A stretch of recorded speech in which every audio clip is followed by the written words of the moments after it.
My name is Paul Roberts. I'm a technical specialist at Microsoft working with the Defender for IoT platform.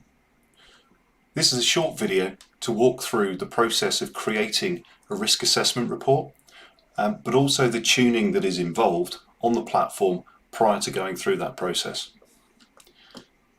If we start at the top of the menu on the left hand side and we look at the alerts section, now this is a demonstration platform, so there are a large number of alerts in here. But typically we want to reduce the amount of alerts, and that doesn't just mean acknowledging them, but we need to make sure that they're not service impacting in any way. So these alerts should be investigated and cleared prior to creating the risk assessment report. One of the other things we need to do is, under system settings, we need to look at the subnets to ensure that the subnets are configured correctly. The platform works on the basis that any private address is considered internal and any public address is considered external or internet.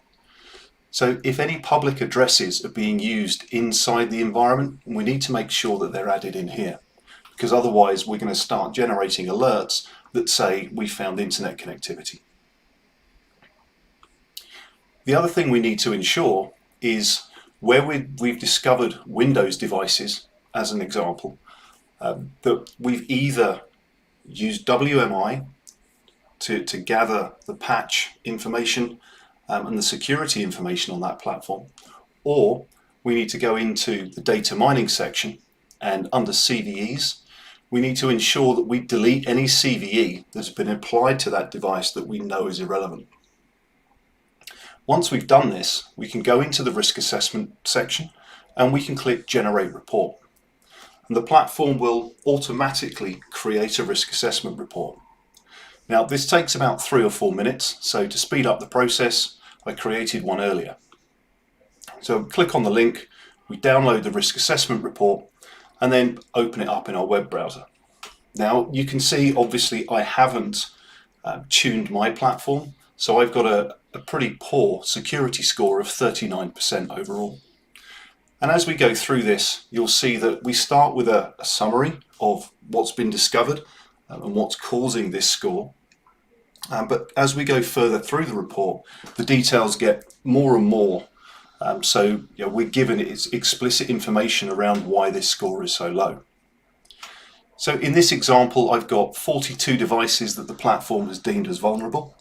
I've got 26 devices that need improvement, either by updating the software or adding additional patches.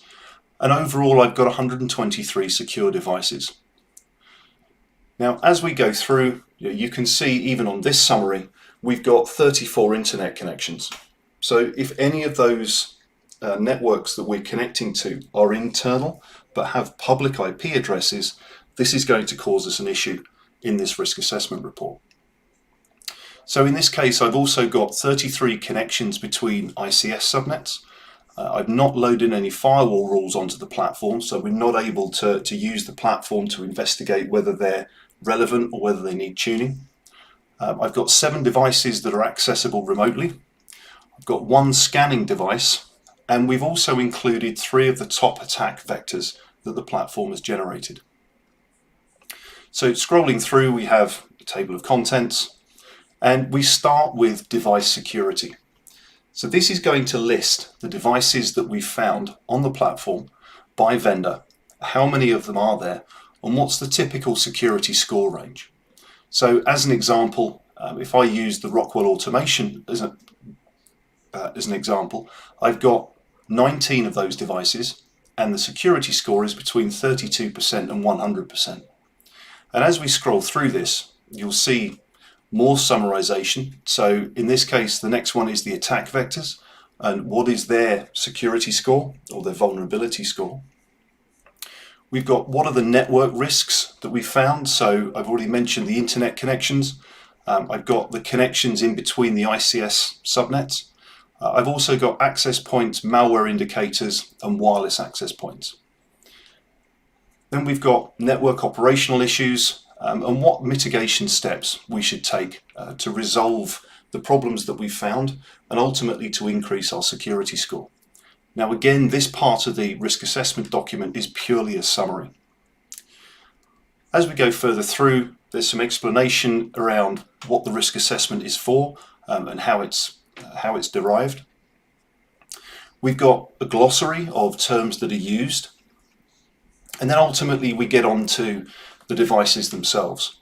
So this is where it becomes very important to understand what patch level the Windows devices specifically are at. So here, for example, I've got a Windows 7 machine, and I've had to assume, because I have no other information, that this device isn't patched.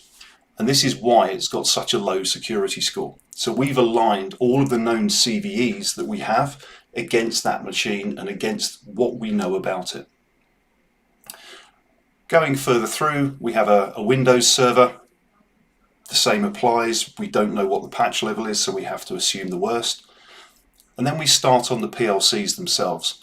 So here, for example, I've got a Siemens PLC, and you can see it's got one unacknowledged alert against it, which is going to impact the security score of this device. However, as we scroll down, we can also see that there are a large number of CVEs associated with this device. So that goes some way to explaining why we've aligned such a low security score to it. And as we go further through, we've got additional PLCs. So in this case, this one's from Rockwell. It's got a similar security score. And again, we've got an unacknowledged alert leveraged against it, and we have a list of CVEs. And this list will go on for quite some pages, just given the amount of assets that I've got on my platform. But finally, we get down to some of the additional information. So I've already mentioned the connections between ICS networks. So we need to verify that these are valid and these should be happening. We've got industrial malware indicators. Now, these are detected over the last 30 days. So even if I cleared all of these today and ran the report again, these indicators would still stay there, because obviously we need to know and understand the impact that these have had. We've got no unauthorized devices. So my platform is still in learning mode. Therefore, any additional device that's found will just get added to the inventory automatically. We've got the access points that we found on the network and whether they're wireless enabled or not. So going through this to get an understanding of what we found in the environment is going to help understand if there's any rogue devices or rogue routers or access points on our network. Again, I've not uploaded any firewall rules, so the platform was unable to assess those. And here we get down to the internet connectivity. So these are all the connections that the platform has discovered from internal devices going out to the internet. So again, these need to be looked into as they present quite a high security risk. We also list out the protocol issues that we found on the network, and that could be protocol failures, so RPC operation failures, or it could be events that have happened, so PLC stop commands being sent, etc. So again, all of this needs investigating. We're listing out the top protocol volumes that we've seen across the sensor. Any disconnections that we've seen, so two devices talking to each other that get disconnected, we need to look into this and understand what's happening. We list out the IP networks that we found and the number of devices that are within those IP subnets. Then we have the attack vectors, so the top 3 attack vectors in this case, and we list out exactly what the steps are and what's happened to cause that. And then finally at the bottom we have the more detailed mitigation steps.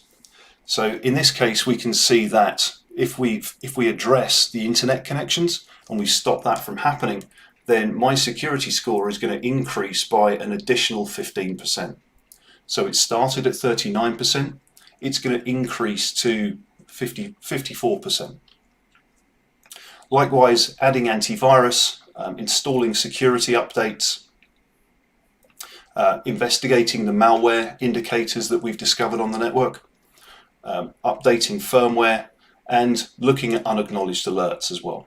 So all of these are going to have an impact ultimately to the security score that the platform is giving this environment.